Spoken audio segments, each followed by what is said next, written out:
Hello, and I am going to be reading part 5 for you. We are starting on section 2, Josephine before Napoleon, okay? So, section 2, Josephine before Napoleon. Bring us whichever of your daughters you consider most likely to suit my son. Letters from the Matique de Burhan to Josephine's father, 1779. I can assure her that her delightful manner and the sweetness of her nature extend the fondest expectation.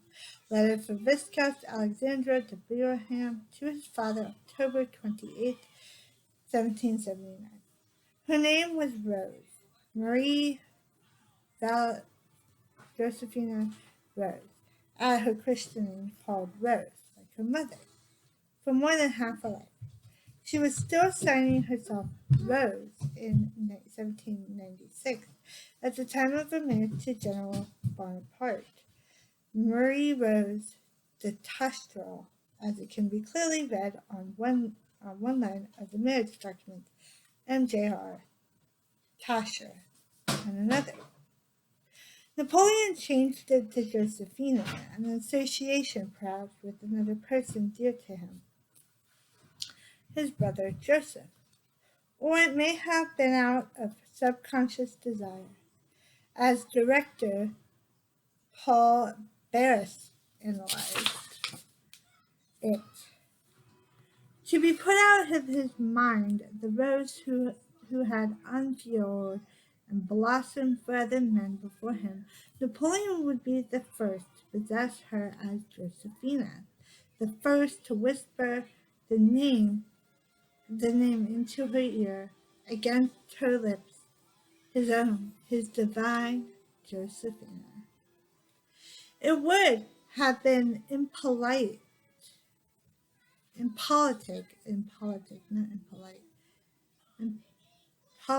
too in the extreme for Josephina in the year 4 of the French Republic to have signed a marriage document with her family name in its full original form. Detasia de la Pajor, the the aristocratic particle had been stripped from noble names along with the titles as despised reminders of the infuriating feudal system. As a noble name, the Tasher de la Padre dated back to the 20th century in the Loire Valley region. Josephina's grandfather immigrated from Orleans in 1726 to the fertile French colony of Marquise, seeking, like so many younger sons of ancient but impetuous nobility, to make his fortune in the New World. But the fortune never materialized, neither for him nor for his son. Joseph Gaspard, Marie Josephine Rose's freckless and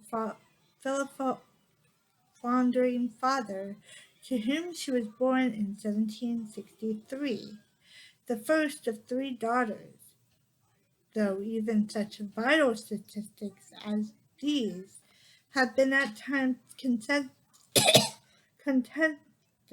in the many versions of her life story. The lovely Creole, the innocent Creole, the languorous Creole, the voluptuous Creole, the wanton Creole, contemporary accents make repeated references to Josephina's Creole origins and characteristics, which evidently were as distinctive as the accent upon which her friend Amart commented. The word Creole in the original French definition carries no connotation of an admixture of Negro blood. That's racist right there. Um, it just, that's a really strong word. I don't like that word. But refers to persons of pure French or Spanish descent, born and raised in a remote or colonial regions, especially tropical ones, the environment and culture of which had entangled a characteristic adaptation of the natural type. If the French Revolution or French language spoken in my queen became less crisp, so did the Gallic character, which wilted in the tropic sun, or perhaps was subject to some piquant Caribbean sea change, as was the classic French cuisine under the influence of exotic island herbs and spices. It was a pleasure enough, comfortable enough, lazy, luxurious way of life, lived by the French colonial in Montesquieu, resin, reminiscent of life in the antebellum South, but less affluent, especially in the case of the Tashers, with a plenty of natural produce and a dearth of cash. It was a well-bred, well-mannered, gentle, and gracious society in which Marie Josephine Rose reached girlhood. It was nevertheless a rustic, unsophisticated one, for Marquette was a backwater of the world, cut off from the mainstream of French political and cultural development by weeks or months, depending upon the wind and the sails of vessels crossing the Atlantic. The Tasher sugar plantation at Les Trois Îlets lay 22 miles across the bay from Fort Royal, today's Fort de France, then the seat of colonial government, an hour and a half by water. By swift light proceed, hours longer by road, by horse and carriage. Marie Josephine Rose was sent to Fort Royal in 1772, at the age of 9, to the Convent of Ladies of Providence, to acquire the accomplishments suitable to 18th century colonialism females, for instruction in the catechism, in deportment and penmanship, in drawing and embroidery, and dancing and music. The most meander education bill of fare. Beyond the fact of her 5 years' study with the nuns, interesting, there is little save oral tradition to fill in the outline of her girlhood, and so biographers have been tempted by their imaginations along with the theme of the legendary beauty and the glorious grace of the Martine women. The legends of sirens on the Antilles shores, brought back by Columbus's sailors. It is more than mere conjecture to say that the beaches in Marie Josephine Rose, 18th century as in our 20th, extended their broad invitation to island children to build castles in the skin, to splash in the warm blue water, though not necessarily in the nude. As a more fanciful biographer suggests, in the creation of an early ambience of voluptuousness for their voluptuous subject. Blah, blah, blah. I can't say that word. I'm going to show you the word. Ugh. If you can say it. I don't know what that word is. It is probable that she learned to ride horseback as a girl with her two sisters on the Spanish ponies, known as the Islanders as Puerto Rican, that she watched in fascination as tourists do today the ritual dances of the Negroes performed by touchlight into the rhythm of the native drum and imitated them as her daughter Horse Temp recalls having done in childhood. A nostalgia for the flamboyant birds and flowers of Marie Josephine roses across English gardens would inspire the Empress Josephina to import tropical birds for the aviary, tropical blooms for the hothouses of her chateau, the Malmaison. And that is a chateau is a castle, basically. I believe that's a castle. The island imprint was deep.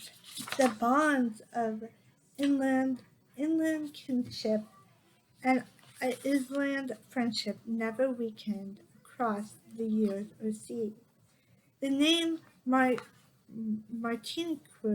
on a passport always consisted a passport to the Empress's society and bounty.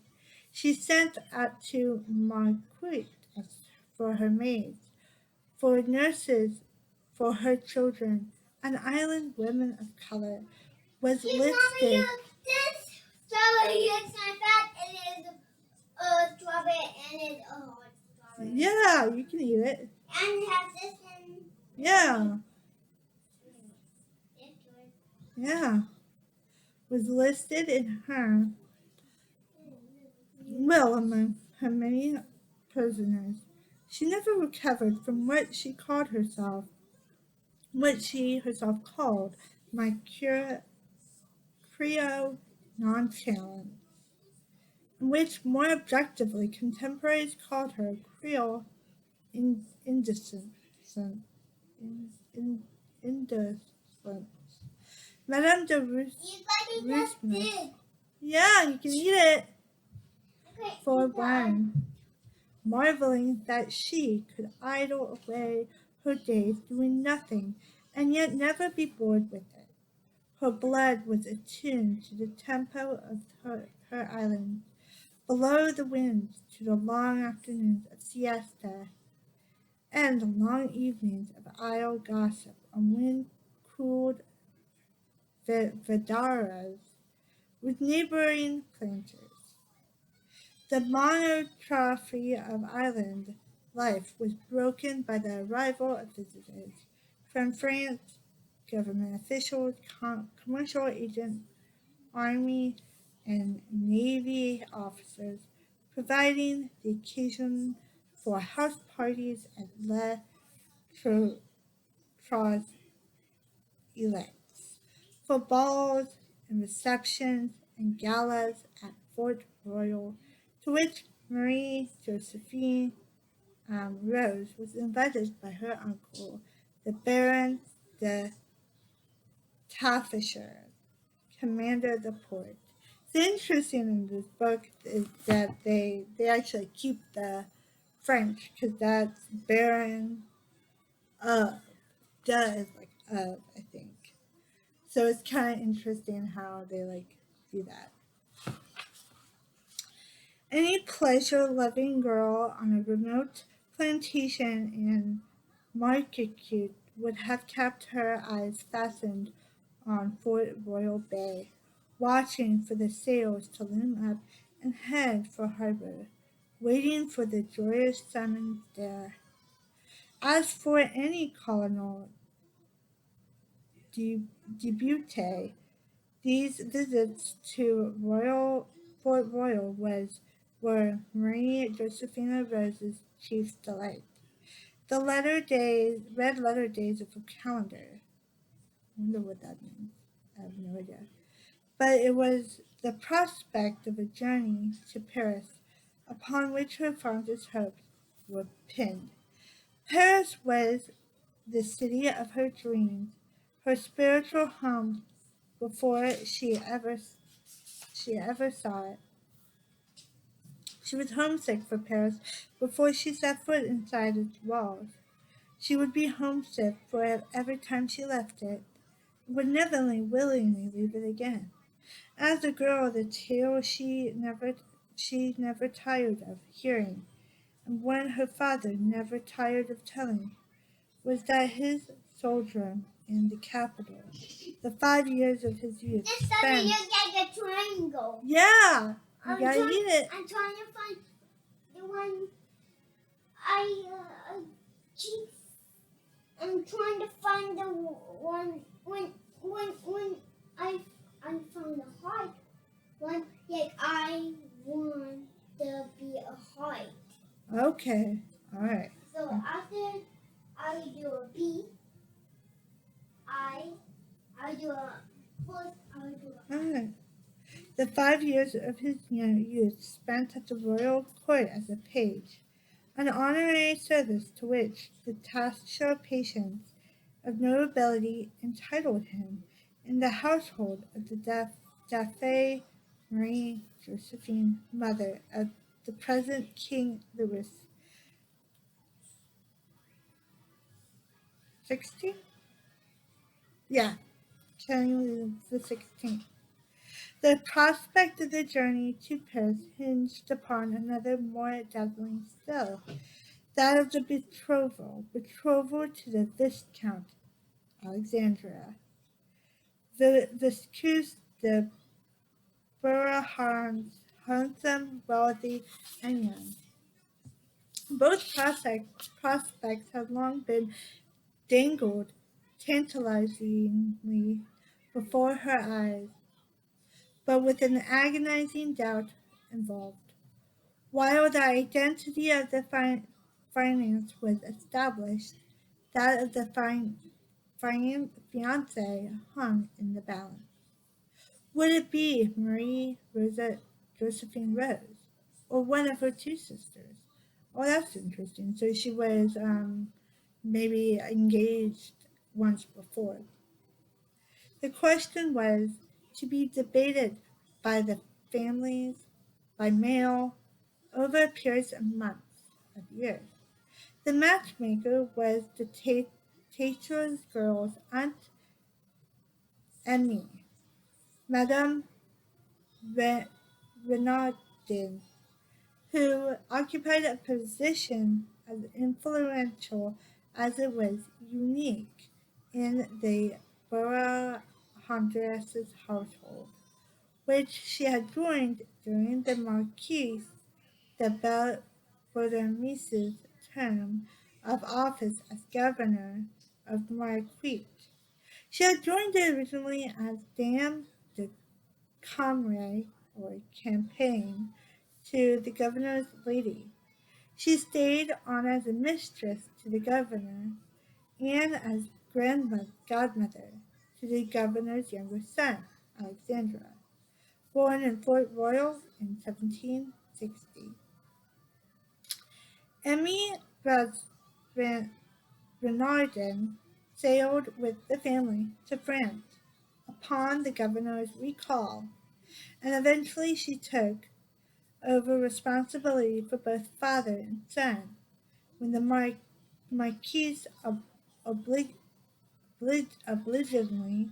retired from the field to a chateau of her own near Blois. It is a commentary upon the mortals of the age that Madame Bennington was criticized not for her romantic reason with the Marquis, but for her assumption of marital duties as head of his household and mother to his son. When her godson, the Viscount Alexandra, reached a marriageable age, it was not surprising that Madame Remington, I'm saying Remington, Remington should suggest one of her three nieces as his bride, nor that her suggestion should be accepted. It was only a question of which of the three Tasha's sisters Alexandra might prefer, sight unseen. His first choice fell on Catherine, the second eldest. Interesting, as the most appropriate in age. But by the time the letter indicated his choice had arrived in Marquis, Catherine had died. Where did she die from? Whereupon the 17-year-old prospect groom began to vacillate between the elder daughter, 15-year-old Marie Josephine Rose, too old, and the younger 11-year-old Marie Francoise, too young.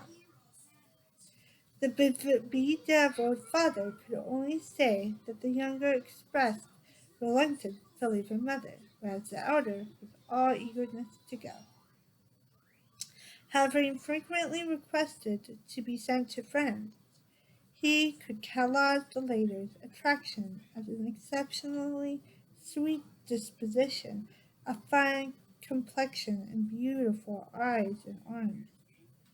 And Remington stepped in with, "We leave you to be guided by Providence. Bring either of both your daughters, but come, I conjure you, lest the match fall through altogether, and this highly eligible parti would be lost to both of his drownless daughters." The groom's father was likewise willing to leave the choice to the father of the bride. "Bring us whichever daughter you consider most likely to suit my son," he wrote, and he forwarded the marriage bonds to Marquis with the name of the groom and filled in, and the space for the name of the bride left blank. So interesting. Yeah. So if you like, thank you for joining me for this reading. Read with me for Napoleon and Josephine, part 5. And give a thumbs up if you liked the video, and have a good day. I will see you in the next video. Bye!